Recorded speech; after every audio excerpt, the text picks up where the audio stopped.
Hay que mandarles abrazo a los que acaban de incorporarse en nuestras diferentes señales a nuestras emisiones noticiosas. Cielo azul a esta hora, María Mercedes. Ya lo has dicho tú, Robert. Bienvenidos, amigos, a la primera emisión de TVC Noticias. Tenemos un clima espectacular de verano, un cielo como solo Quito puede darnos, totalmente despejado, al menos Ayer aquí en el sur triste. de Quito. Ayer estuvo triste. Sí. Hoy estamos bien, felices. Que nos ponga buena energía. Jueza dictó prisión preventiva contra Santiago Díaz, este asambleísta expulsado de las filas del correísmo. Así es, bueno, él es acusado, recordemos, de violación a una menor de edad de 12 años. De comprobarse el delito, podría él recibir hasta 29 años de pena privativa de la libertad. Vamos a ver qué ocurre.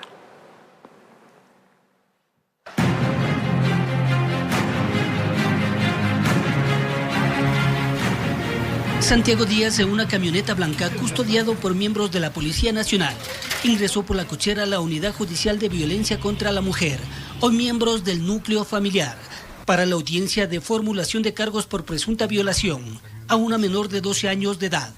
Tras 4 horas de la diligencia legal, la jueza encargada del caso resolvió algo que la parte acusadora quizás esperaba con ansias. 60 días se ha dado una instrucción fiscal y pues le han dado la medida cautelar de prisión preventiva. Efectivamente hasta el momento existen 25 elementos de convicción desde que se presentó la denuncia el 8 de julio del 2025 y eso han sido los elementos que ha aportado la Defensa y Fiscalía General del Estado para sustentar la prisión preventiva. El delito se habría consumado en diciembre del 2024 y 7 meses más tarde sale a la luz pública. Al presentar la denuncia, el padre de la pequeña. Se ha presentado porque en estos meses, obviamente al ser una niña de menor de edad, pues por temas de miedo y todo no ha podido dar la información. La defensa del hasta hoy asambleísta expulsado de la Revolución Ciudadana, el correísmo, no descarta poder llegar a algún acuerdo. Sobre Díaz pesaba una recompensa de $100.000. Justamente empezó presentándose voluntariamente de manera coordinada con Fiscalía y posteriormente va en este caso a discutir con las respectivas autoridades respecto de algún tipo de coordinación. ¿Pero qué tipo de cooperación es la que él puede únicamente en este momento solo vamos a discutir las medidas cautelares, nada más. ¿Es una cooperación eficaz tal vez en otros procesos? Vamos a plantear. Doctor, ahora se habla de un supuesto acuerdo al que se podría llegar. ¿Qué tipo de acuerdo? O sea, ¿bajo qué condiciones? A ver, acuerdo no podría existir, estamos de un delito de carácter sexual, estamos hablando contra un bien jurídico protegido que es la integridad sexual, estamos hablando de una menor de edad y no habría ningún acuerdo en particular. No podrían existir una cooperación eficaz porque estamos hablando de un delito que no se consumó, no se realizó en función de su cargo como asambleísta, sino que fue antes. Esto fue en diciembre del 2024 y el señor Azque fue asambleísta en mayo del 2025. Díaz, tal como llegó, salió esposado. De pronto para algunos con privilegios, directo a la cárcel 4 por su calidad de legislador. De comprobarse el delito, podría recibir hasta 29 años de pena privativa de la libertad, informó Héctor Romero. La polémica comparecencia de Daniel Salcedo y la fallida presentación de Javier Jordán en la Comisión de Fiscalización siguen generando críticas al interior de la Asamblea Nacional. Varias bancadas aseguran que la investigación sobre las redes criminales que operaron en el sistema de salud pública durante la pandemia del COVID-19 ha perdido ya legitimidad. En la Asamblea Nacional hay un profundo malestar por las investigaciones llevadas a cabo por la Comisión de Fiscalización. Esta mesa legislativa, dentro del proceso de control político sobre las redes criminales que se tomaron el sistema de salud durante la pandemia, recibió la comparecencia del sentenciado por corrupción Daniel Salcedo y aceptó recibir, aunque sin éxito, al prófugo de la justicia Javier Jordán. Cada semana hay como un nuevo show para poder o intentar de alguna manera desviar la atención de temas que también son importantes en el país, como el tema de Progen con ATM. El presidente de la comisión, Ferdinand Álvarez, afirmó que dichos testimonios podrían ser útiles para recabar información sobre el reparto hospitalario. Una vez que recibamos esa información vamos a verificarla, contrastarla, analizarla y de ahí podemos hablar sobre verdades absolutas. Al momento es hipótesis. Según varias bancadas, la apertura de esta comisión para recibir a los involucrados en el caso de delincuencia organizada denominado Metástasis restó legitimidad a este proceso de fiscalización. Resulta imposible poder considerar como valiosos los aportes de un tipo de la última que está purgando una pena. ADN, por su parte, insiste en que estas acciones son parte de una estrategia para recabar información sobre los casos de corrupción hospitalaria que causaron un perjuicio superior a los 1.600 millones de dólares al Estado. La mejor fuente de información que se puede tener en este tipo de conflictos es la pelea entre compadres. Y como ya están peleados entre ellos, van a comenzar a declararse unos a otros lo que hicieron y las incorrecciones de las que estuvieron. Pachacuti y legisladores independientes no comparten esta lectura y creen que la Comisión de Fiscalización ha desviado sus competencias de control político.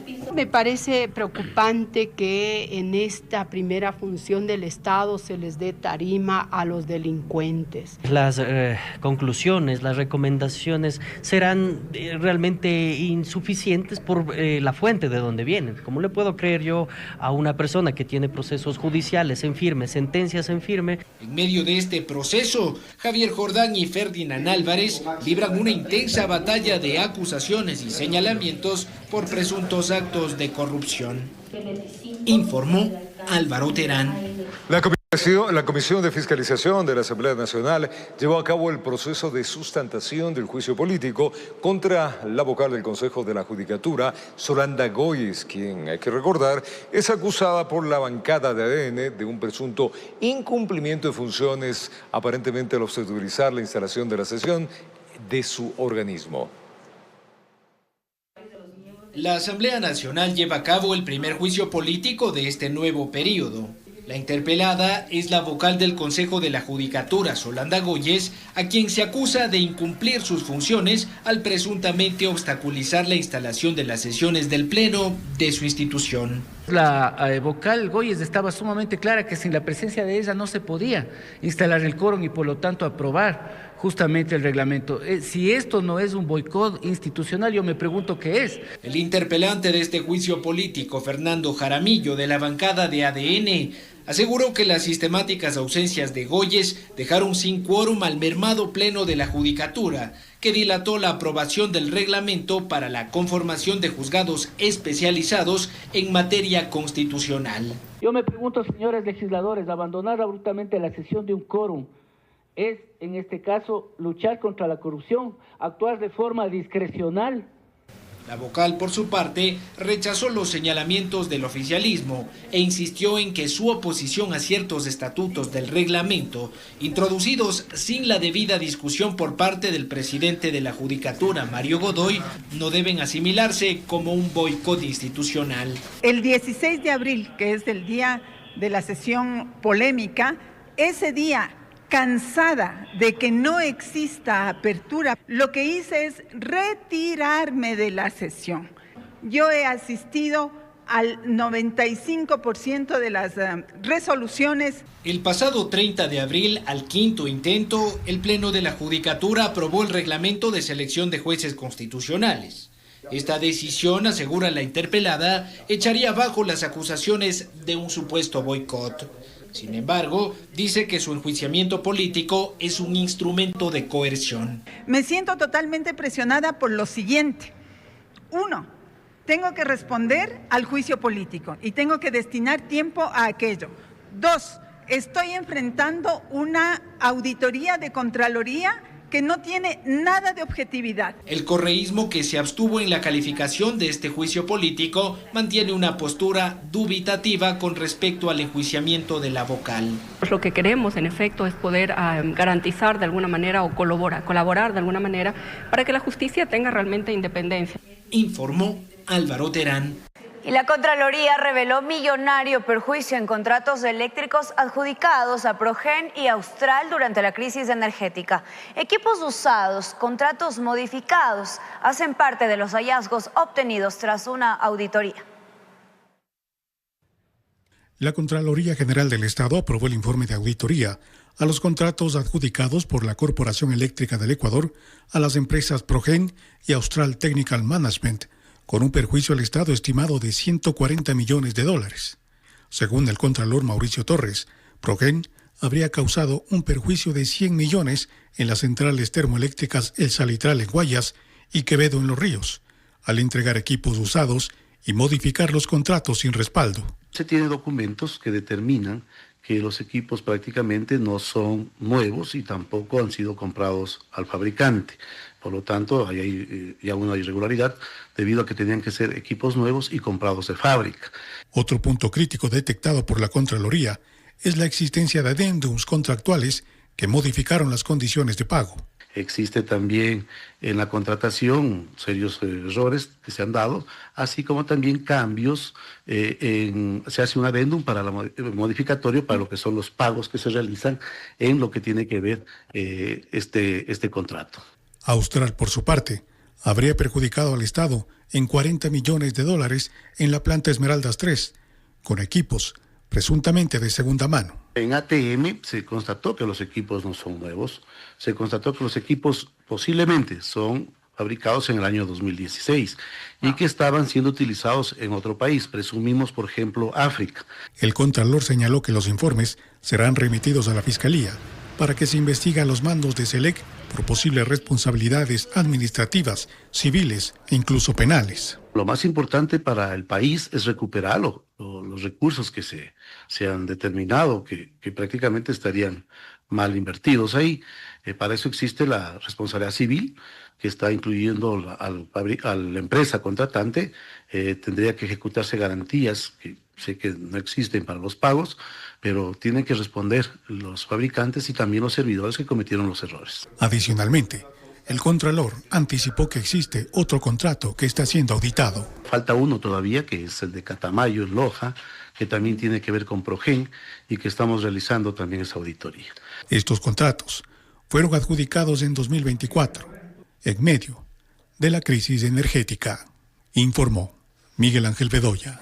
Con el Ministerio de Finanzas, la emergencia petrolera que atraviesa el país presentaría una pérdida entre 400 y 500 millones durante este mes de julio. La reactivación de los oleoductos paralizados está prevista para este 23 y 26 de este mes. La paralización simultánea del sistema del oleoducto transecuatoriano SOTE y del oleoducto de crudos pesados OCP podría costarle al Ecuador entre 400 y 500 millones de dólares en el mes de julio. Así lo señaló la ministra de Economía y Finanzas, Aria Moya. El impacto responde a la suspensión de transporte y producción de crudo, uno de los principales rubros de ingreso para el país. En este mes, si bien es cierto, puede haber un impacto en alrededor de 400, 500 millones. Ellos están contemplando una inversión en tecnología que haga que en los siguientes meses y que tan pronto como empiece a operar con normalidad nuestro sector petrolero, nosotros podamos tener un incremento que balancee lo que hemos perdido en este mes y que a final del año tengamos números similares a los que estimábamos en producción. La emergencia inició el pasado 1 de julio con la paralización del OCP, seguida un día después por la detención del SOTE. Frente a este panorama, el gobierno anunció acciones inmediatas. Hemos implementado algunas estrategias, como por ejemplo cambiar la normativa para que podamos tener sistemas de cobertura dentro del precio del petróleo y que esto haga que nuestra economía no sea tan fluctuante y vulnerable. La reactivación de los oleoductos ya tiene una hoja de ruta tentativa. El OCP volvería a operar este 23 de julio, mientras que el SOTE retomaría funciones 3 días después. Sin embargo, el avance de los trabajos enfrenta complicaciones técnicas, especialmente por la erosión regresiva del río Coca, fenómeno que ha afectado severamente la infraestructura petrolera. La planificación está sujeto a los eventos climáticos porque evidentemente seguimos con el fenómeno de erosión regresiva. Entonces, en esos términos, los técnicos están constantemente haciendo las actualizaciones del calendario. El Estado invertirá alrededor de $2 billones en la reparación del SOTE. En paralelo, como medida de protección a largo plazo, el gobierno ya activó un nuevo instrumento incluido en la Ley de Integridad Pública. Un sistema de cobertura petrolera similar a un seguro que permitirá atenuar los efectos de las fluctuaciones internacionales del crudo sobre las finanzas públicas. Informó Miguel Ángel Bedoya. Y al volver, 9,000 contribuyentes fueron notificados sobre inconsistencias en declaraciones del año 2022 por parte del Servicio de Rentas Internas. Al volver le contamos qué es lo que deben hacer. Tenemos las noticias, lo más destacado en la primera emisión en TVC. Vamos a contarles que cruce de datos financieros permitieron al Servicio de Rentas Internas identificar omisiones tributarias en las acreditaciones bancarias, los cobros con tarjeta y también actividades no declaradas a alrededor de 9,000 contribuyentes, quienes disponen de 10 días para justificar los ingresos. Mediante un comunicado, el Servicio de Rentas Internas identificó diferencias en las declaraciones del impuesto a la renta correspondientes al ejercicio fiscal 2022 de más de 9,000 contribuyentes. Estas inconsistencias representarían un perjuicio al fisco superior a los $6 millones.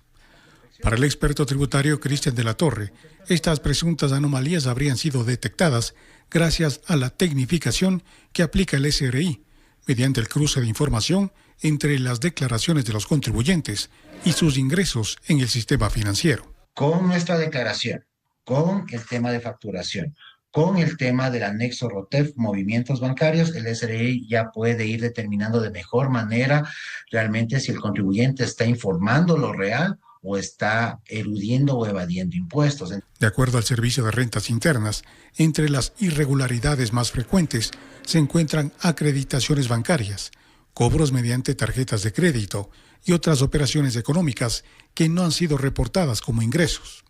Si usted fue notificado por la entidad tributaria, dispone de 10 días hábiles para aclarar o corregir sus declaraciones. Te da 10 días hábiles para que tú puedas presentar la declaración sustitutiva y con esta declaración sustitutiva, pues obviamente poner la información que el Servicio de Rentas Internas está indicando que realmente tú has tenido de ingresos. Pero el ignorar estas advertencias pueden derivar en procesos administrativos, sanciones económicas e incluso acciones penales si se comprueba intención de evadir impuestos.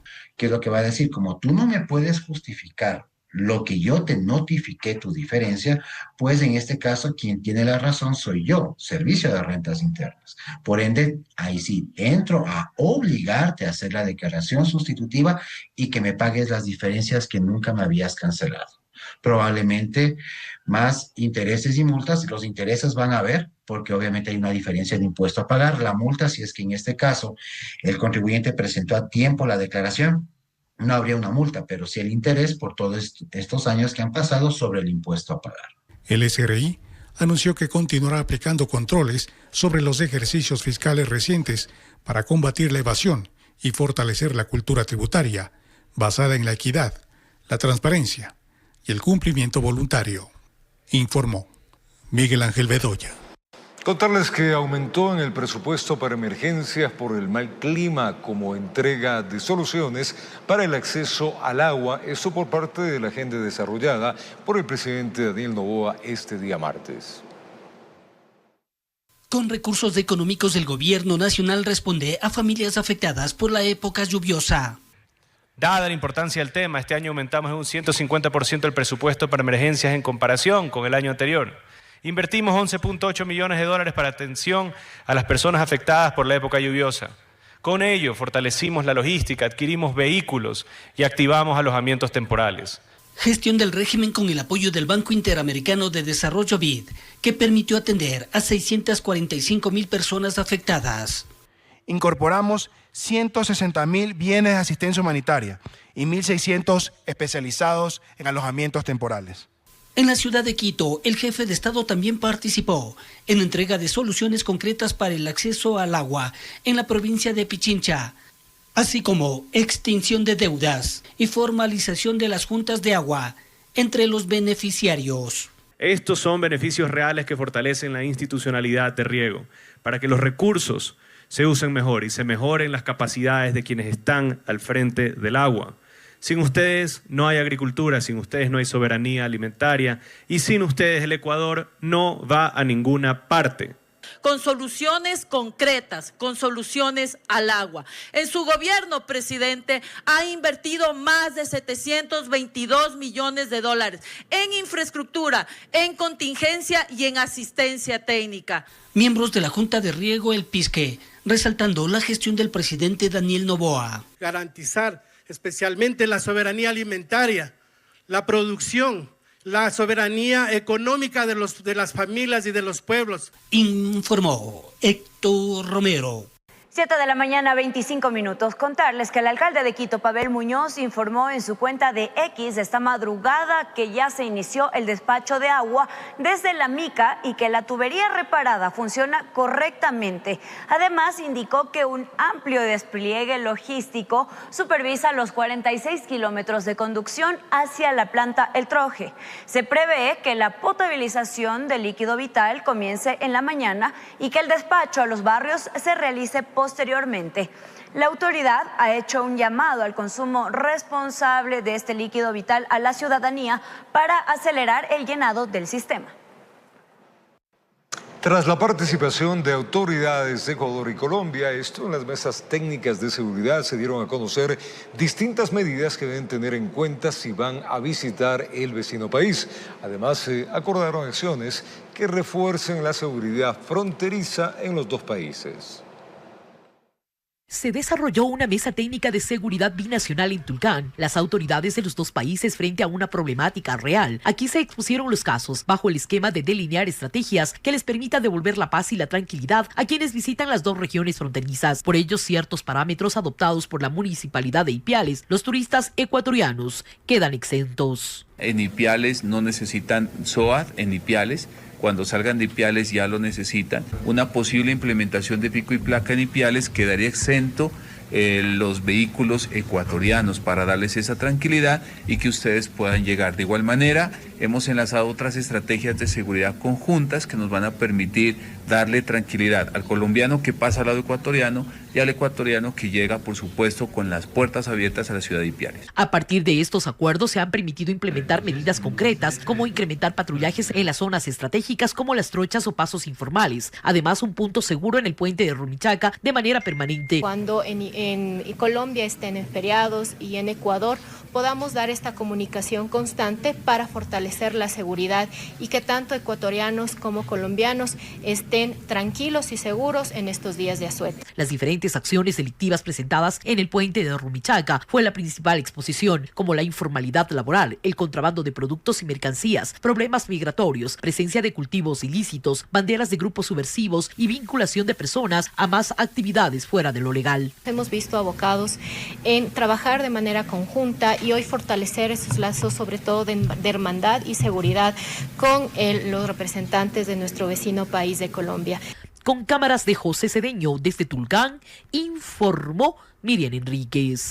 Faltan 6 días para que las funciones ejecutiva y judicial completen sus ternas para el nuevo Consejo de la Judicatura. El presidente del Consejo de Participación Ciudadana, Andrés Fantoni, ha hecho un llamado a las organizaciones sociales para que postulen a sus delegados a la integración de la Comisión Ciudadana de Selección del nuevo fiscal.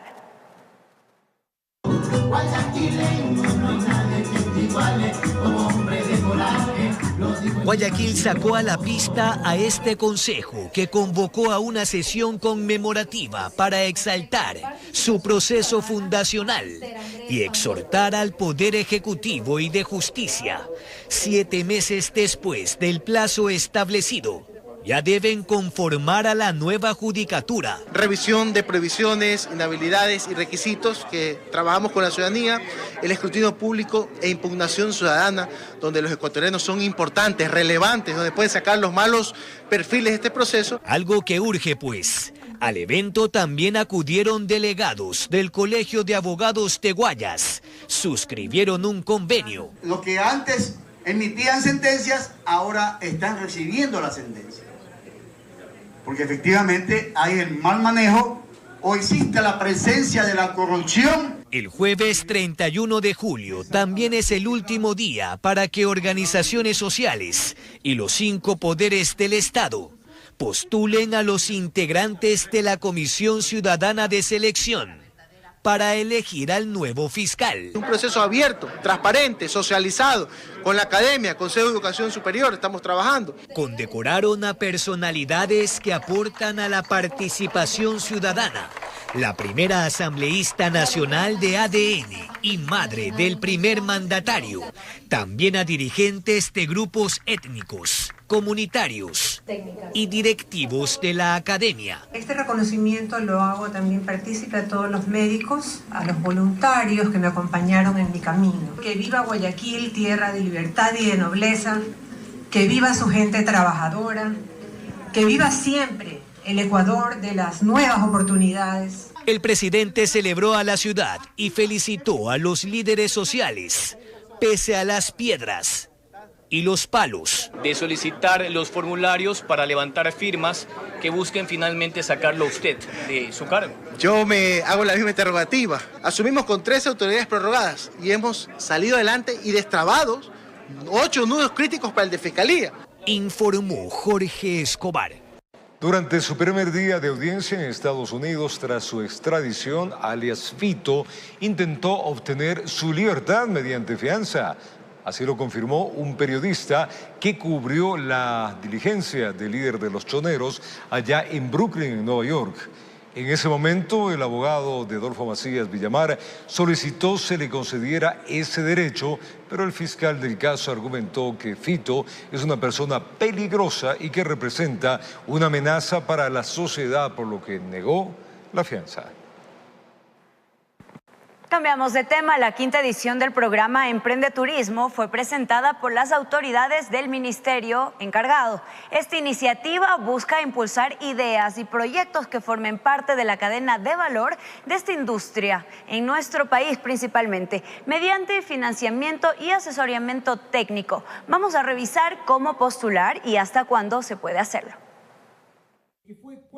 Desde el martes 22 de julio hasta el domingo 24 de agosto, los pequeños y medianos empresarios del sector turístico podrán postular a la quinta edición del programa Emprende Turismo, impulsado desde el Ministerio de Turismo y el Gobierno Central del Ecuador. Programa que busca iniciar, impulsar y consolidar proyectos o ideas que formen parte de la industria turística del país. Para fomentar el emprendimiento, hacemos una convocatoria a gente que tenga ideas novedosas, ideas que puedan ser exitosas en el futuro, que tengan relación con el turismo, es decir, con las actividades turísticas de alojamiento, transporte, alimentos y bebidas. Son muy importantes, sobre todo para los nuevos emprendimientos y emprendimientos que llevamos bastante tiempo trabajando en el tema turístico. Para esta nueva edición existen 3 categorías que podrán postular, incluyendo una serie de actividades enfocadas al turismo, incluso hasta en el ámbito tecnológico. Pero también empresas de tecnología aplicada al turismo.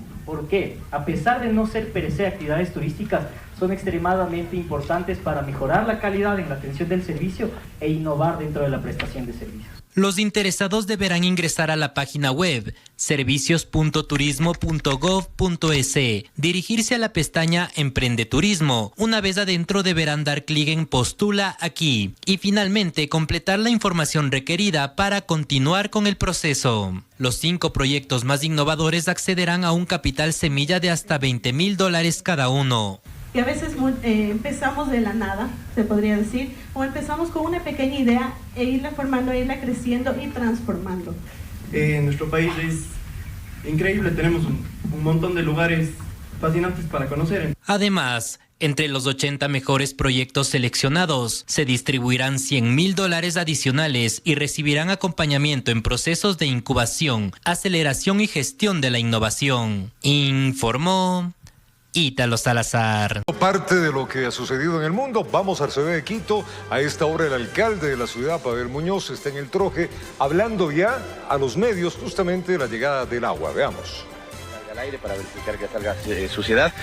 Este es el penúltimo check, si ustedes quieren, que es que ya estemos llegando agua a la planta del troje y aquí viene la potabilización y despacho a los hogares. Hablamos que el agua que en estos momentos llegó, esto tiene que ver muchísimo con la primera descarga que hicieron.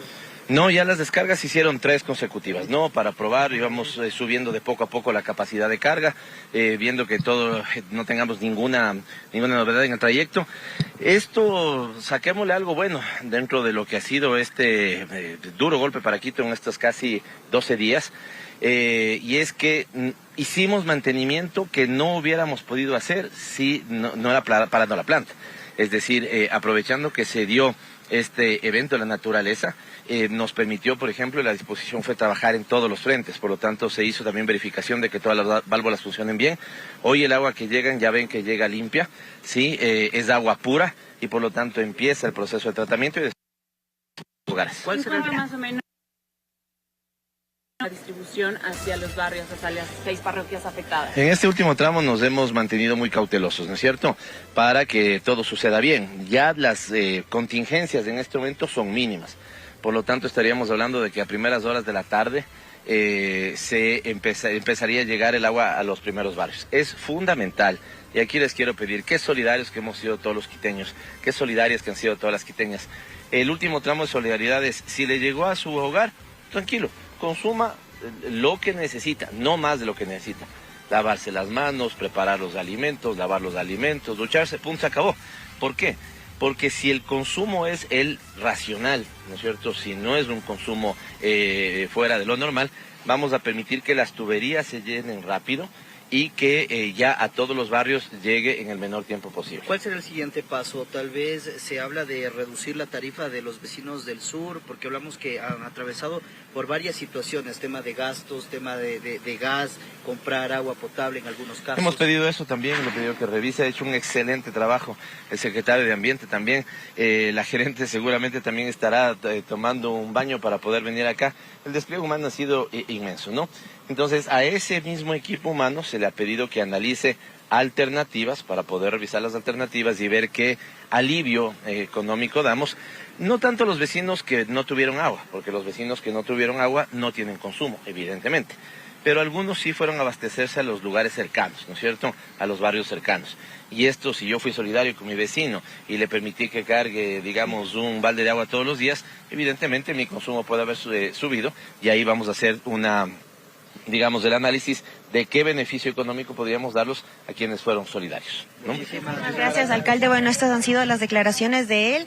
Como ya escuchamos, empezó ya a despachar el agua desde la Mica hasta acá, la planta de tratamiento de El Troje. Posteriormente se someterá a 4 horas de potabilización, en la que ya poco a poco empezará ya la distribución hacia las 6 parroquias del sur de la capital que han sido afectadas. El primer abastecimiento, según el alcalde, lo recibirán ya a partir del mediodía estos barrios en las zonas bajas. Un poquito también hay que tener paciencia. Él mencionó que se está analizando también algún alivio en cuanto al tema de consumo, ¿no?, de este líquido vital. Pero como ustedes pueden ver, esta es la imagen bastante esperanzadora que está acá en la planta de tratamiento El Troje, donde ya empezó a fluir este líquido vital desde la laguna de La Mica. Esta es la información que nosotros tenemos a esta hora de la mañana. Vemos que el alcalde llegó acá acompañado de autoridades de la Metropolitana de Agua Potable y Saneamiento para venir a ver acá, a verificar de primera mano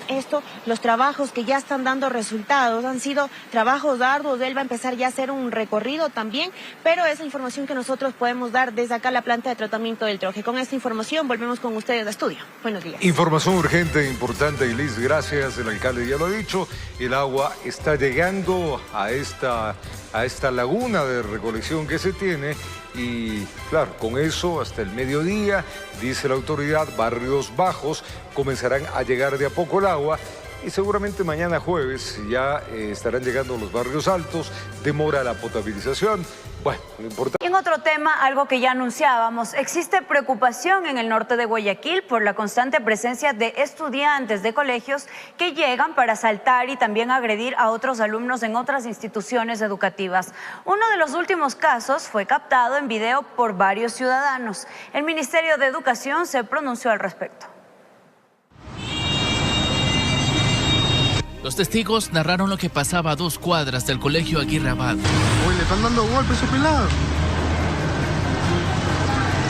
Eran personas que vestían uniformes de otras instituciones educativas y que no andaban en modo estudiantil. Los habitantes de la Ciudadela Naval Norte contaron que el problema se está generando al mediodía, de lunes a viernes. Se tiran piedras, rompen todas las piedras de por ahí, pero dicen que tenían hasta cuchillos. Vi que llegó un chico con el señor dueño de ese comedor, que lo traía como ya desmayado prácticamente. Él lo ha ayudado al chico, lo ha rescatado de lo que lo han estado pegando. Pero no ha sido el único hecho vandálico. Por aquí hasta han dañado bienes públicos y no se les han escapado ni los adoquines. Y les pegaban, aquí les pegaban la esquina con palos para robar los teléfonos, le pegaban duro, los entre chicos les pegaban. ¿Cómo andan ellos?